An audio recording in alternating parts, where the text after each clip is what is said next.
So, welcome everybody. We are having an interview with Nicole Yarling. We call her affectionately Nicky.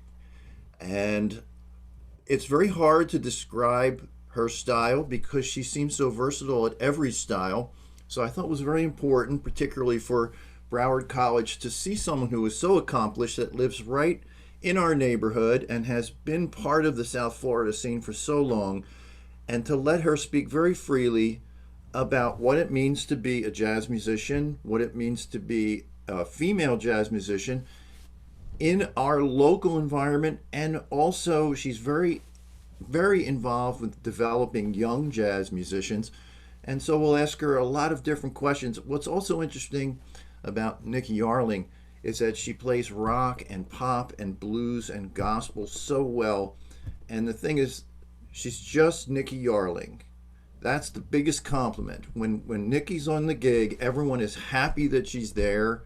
She has a very strong presence on the stage, and we're so happy every time. I mean, I'm happy to say that I've played with Nicky more times than I can count. All right, so welcome.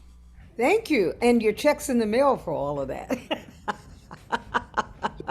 We're catching Nicky Yarling after already performing. She's having a busy weekend, and even in the midst of this pandemic, which we will discuss, let's start by asking you a question about being a female jazz musician, because I'm sure there are many aspiring female musicians, jazz, whatever, that would like to hear your side of the story. Well, let me preface this. Thanks for all the kind words, Lou. Let me preface this by saying I play jazz, but I consider myself kind of, I guess the word is holistic. I mean, I play a lot of different styles of music. What jazz did afford me to do was it gave me the facility and it gave me a skill set to be able to figure out other styles of music, which is what I really love. I love everything. Being a woman playing an instrument, that's the more of the issue, because there's lots of great singers. There's also lots of great instrumentalists. But when I'm a little older, we'll say, I won't tell you how old, but when I was coming up, I grew up in Brooklyn, and I wanted to learn to play jazz. And the way I learned was by going out and hanging on people's coattails and going to jam sessions. And the jazz community seems like a ginormous community. But in New York, older musicians want to share what they know. I mean, I got guidance and mentoring from the Basie band guys, just amazing group of people. That's a story for another day. But I also ran up against older kind of chauvinistic musicians that felt like they would say things like, yeah, you play good for a girl. Oh, Or, yeah, you play really good. Now you should maybe put on a dress. And as I just told you, it affected me psychologically, it affected me in a strange way.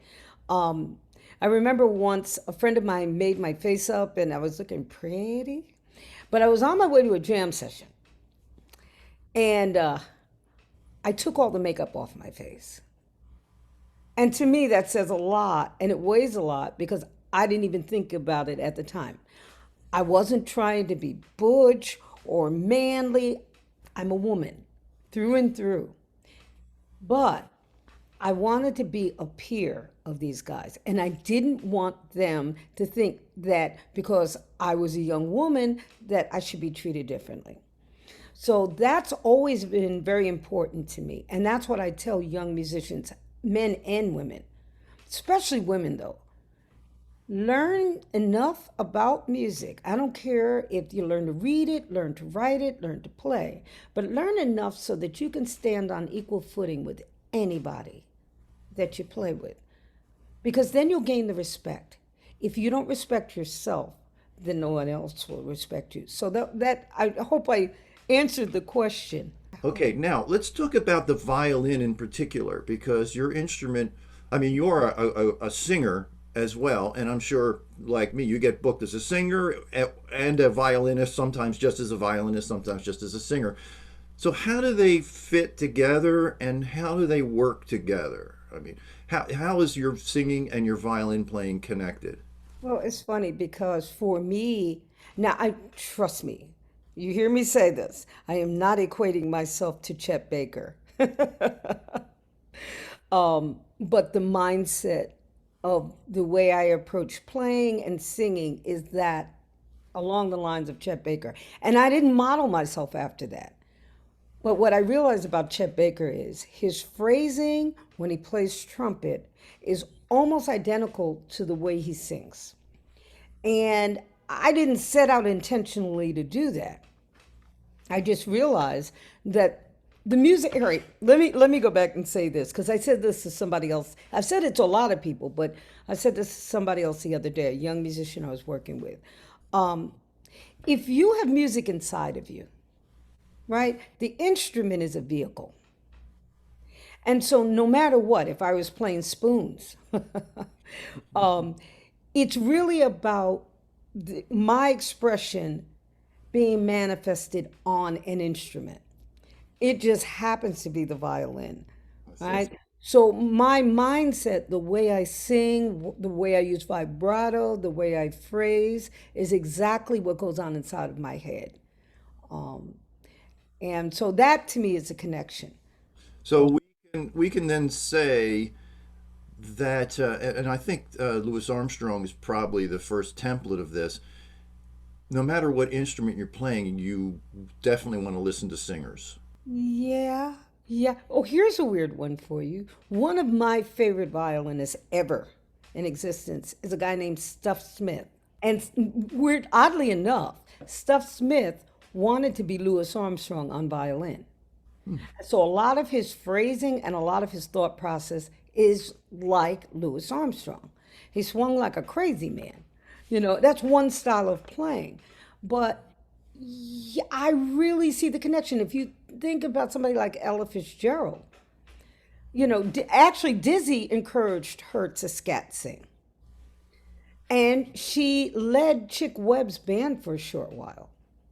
So Yes. she had so much of an instrumentalist uh, approach to singing in her head that the scat singing was a normal progression. To me, it made a logical progression. She could sing, and if you ever heard Dizzy Gillespie do it, it's scary amazing. And a lot of the people, you mentioned Wynton, all of the people that I think of, um, they could manifest whatever they play on the horn through their voice. So yes, there really is a connection there. So speaking of connection, Nikki, let's go in a little different direction. When you're playing, do you think people understand what you're doing? Do you think the audience understands what you're doing?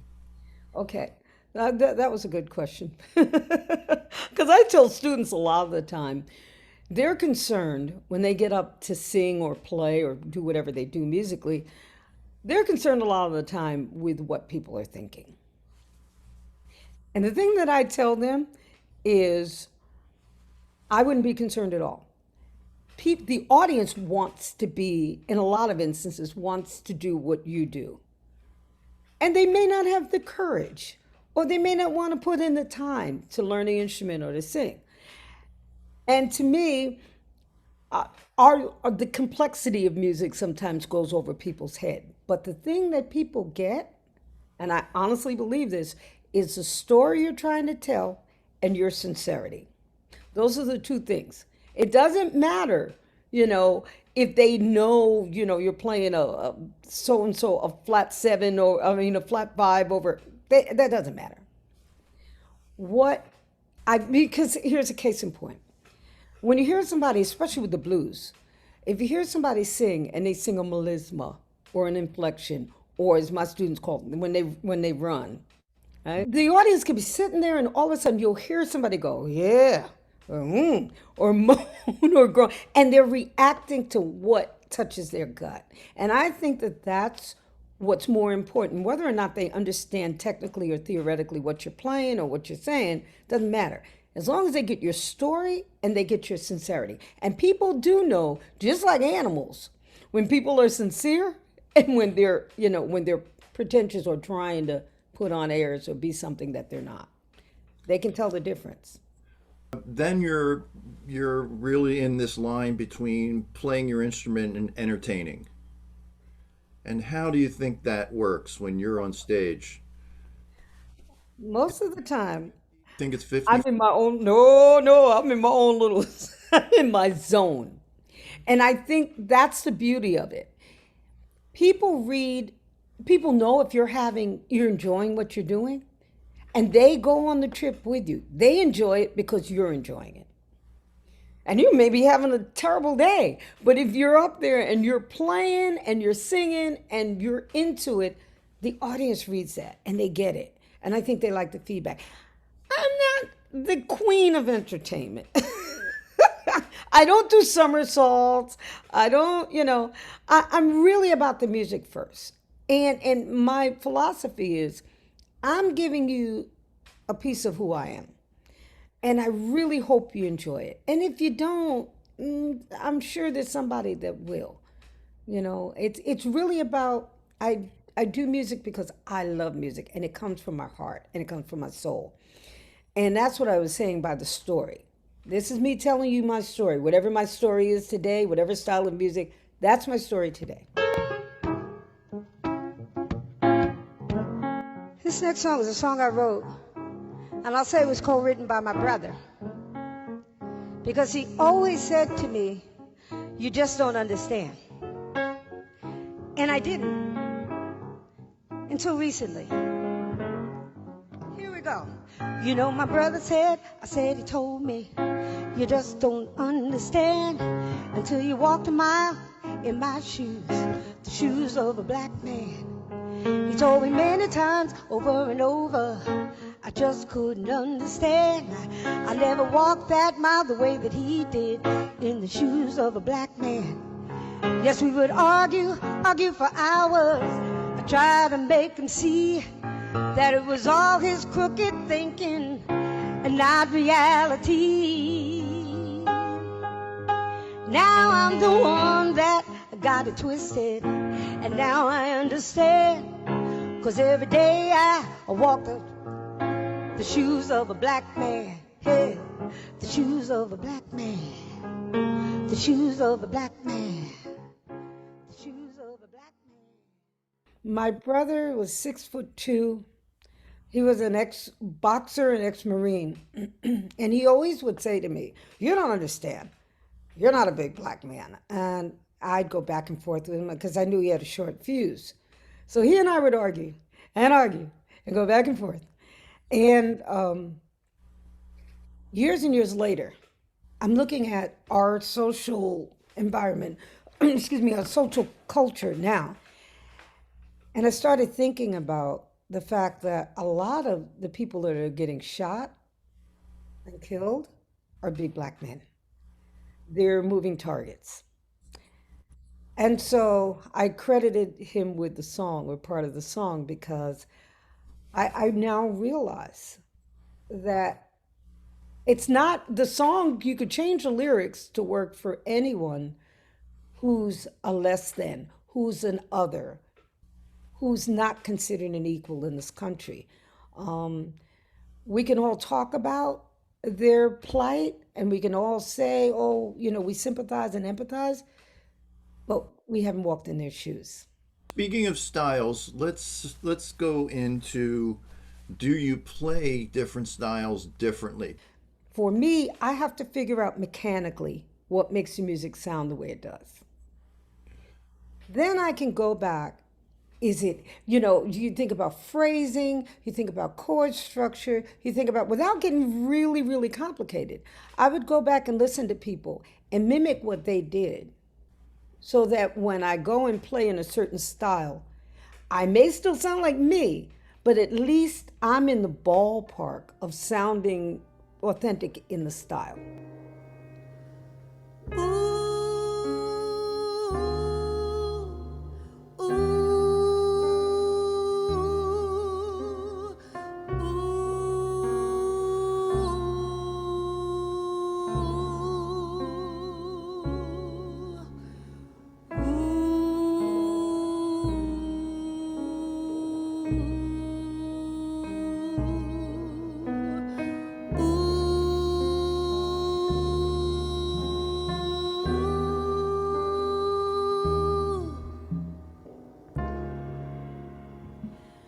We shall overcome.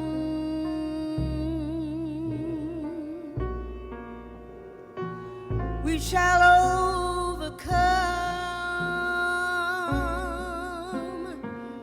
We shall overcome. Someday, someday.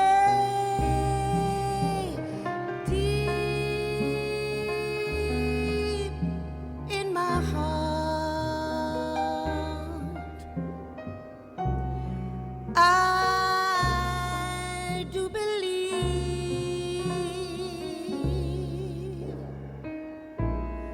we shall overcome someday, someday.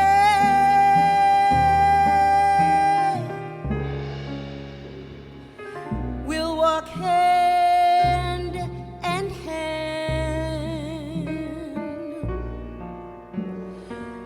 We'll walk hand in hand.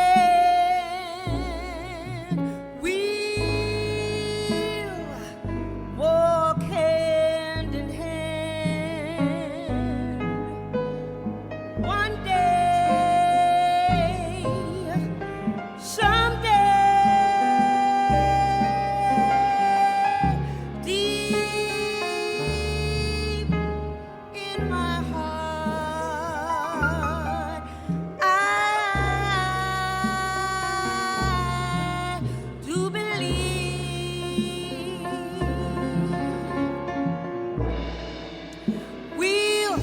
Walk hand in hand.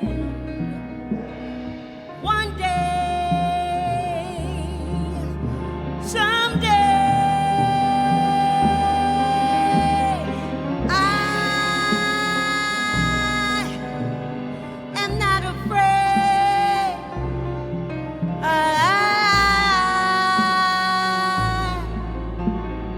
am not afraid.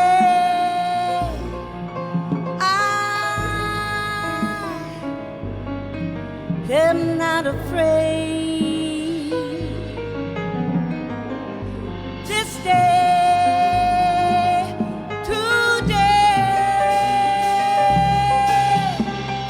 deep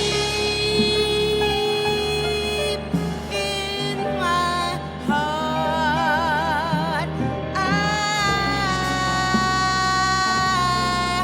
do believe we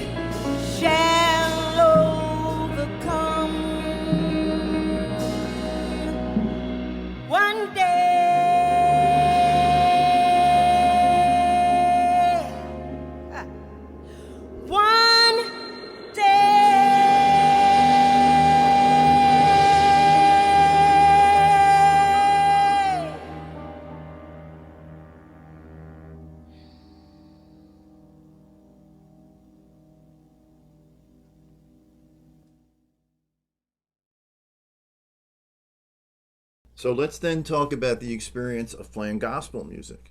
It's funny because I teach at a historically black university. And the cool thing about that is a lot of the kids grew up in the church. So a lot of what I learned from them, I learned through them. The two schools I'm teaching at are the total opposite. Ah, Most of my students at Florida Memorial come in with incredible musicality, but learning to read and write music is a formality. Right? And I keep explaining to them, I can play something on the piano, which my piano playing is limited, but I can play something on the piano or I can sing something and they can sing it or play it right back to me. But when I ask them what they're playing, they're going, right? But then on the other hand, the University of Miami, a lot of those students come in, they learn to play music with their eyes. I like to say that, not right, necessarily develop their ears. right. And so, yeah, they can write stuff down, but they don't have this. And to me, this is even more important because this, like I said, the music comes from you. So both are interesting and both are, to me, the important thing is to have the blend of both. So let's go into your particular love of Neil Young. Okay. So, there are people that when I say, and I'm on a jazz gig and I say I'm going to do a Neil Young song, they look at me like, huh? But then there's the people in the back that really do, they're closet Neil Young lovers. For me, he's he's brilliant in that it's the simplicity of the music and the lyrics. He says so much in the simplest way. Like I have a friend I've never seen. He hides his head inside a dream. Someone should call him and see if he could come out to try to lose the down that he found. You know, you think about that and you go, kind of sounds like a hippie, but that's somebody that maybe is wound up in their head and depressed, and but it's the beauty of it's not just that song; it's the beauty of his lyrics that drives me. I got news for you, yes I do. Don't no woman wanna do nothing, man.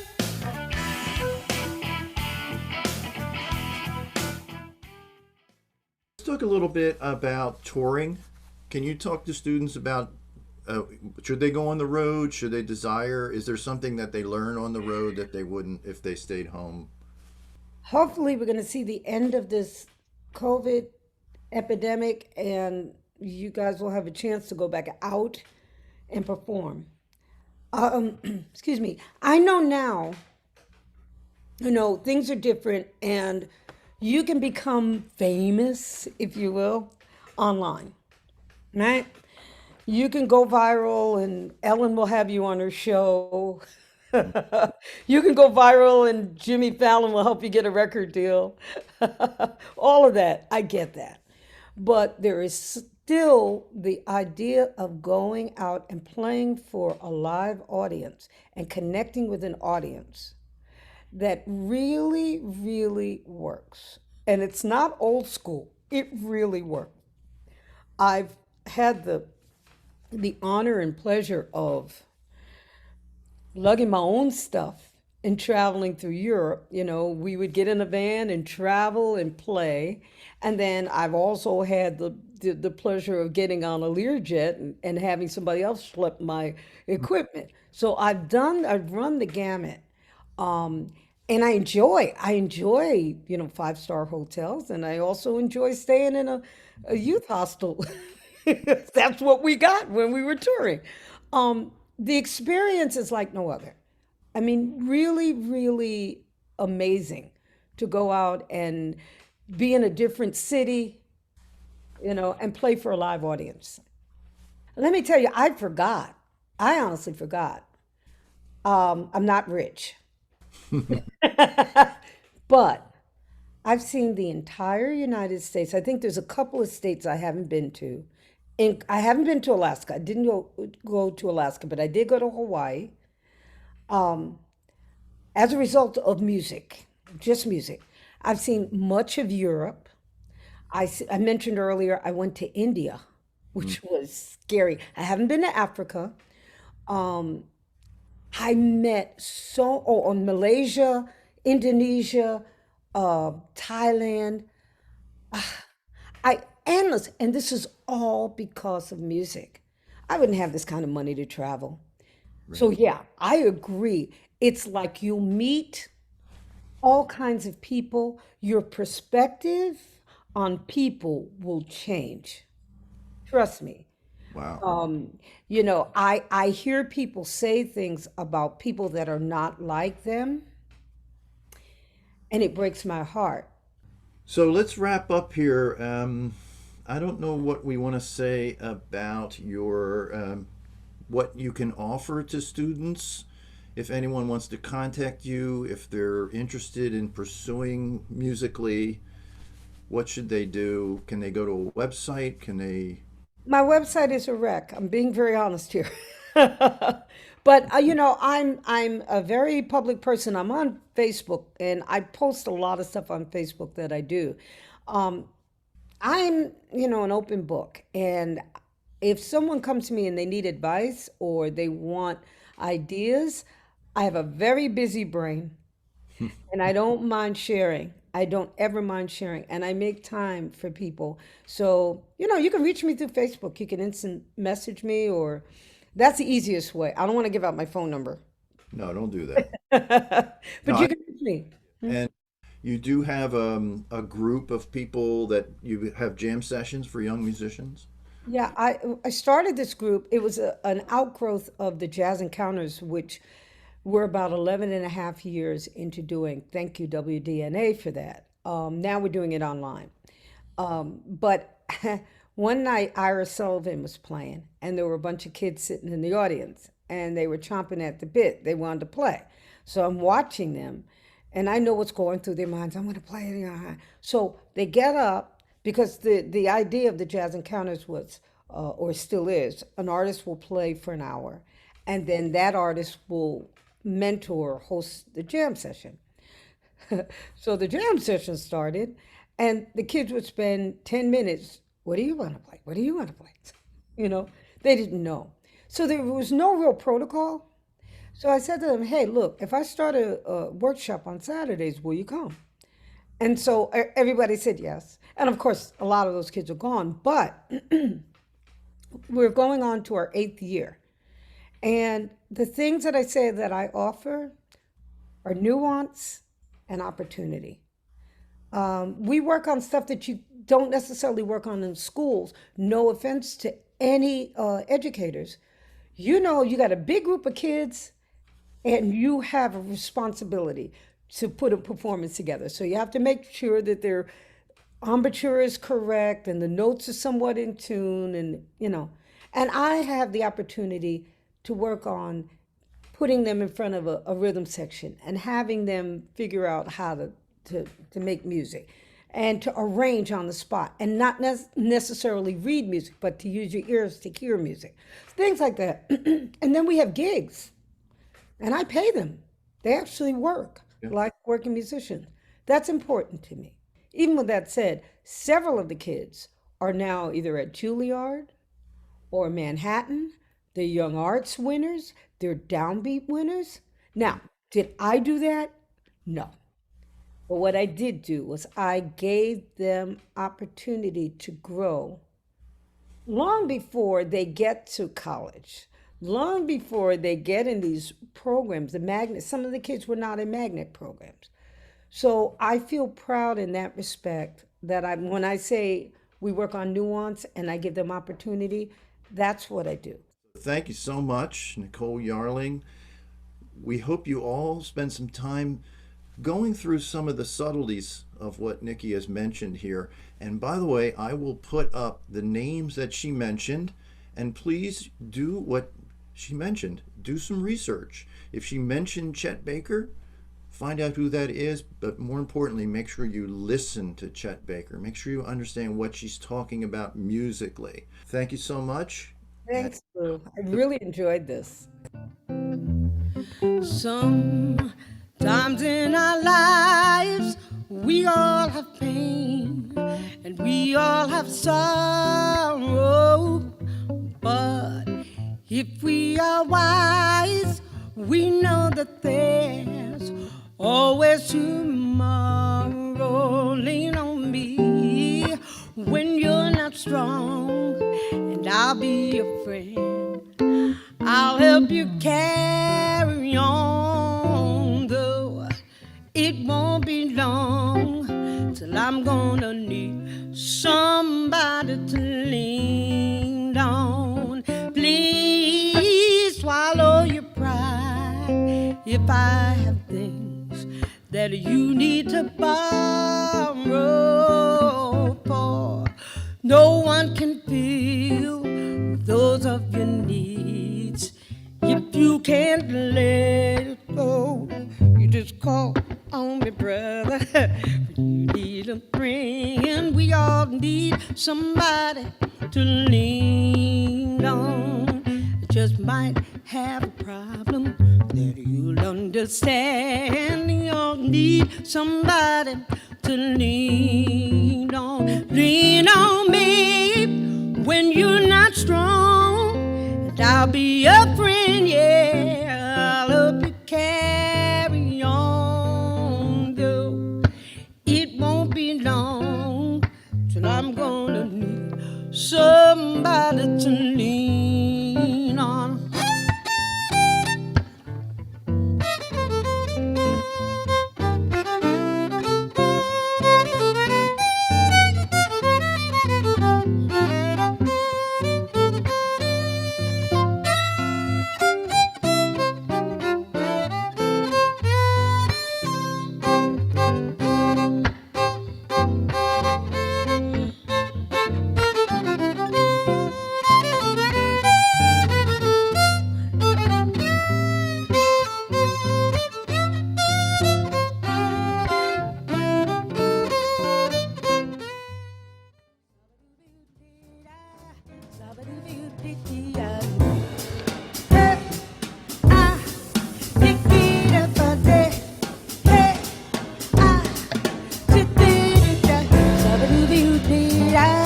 Sabadoo,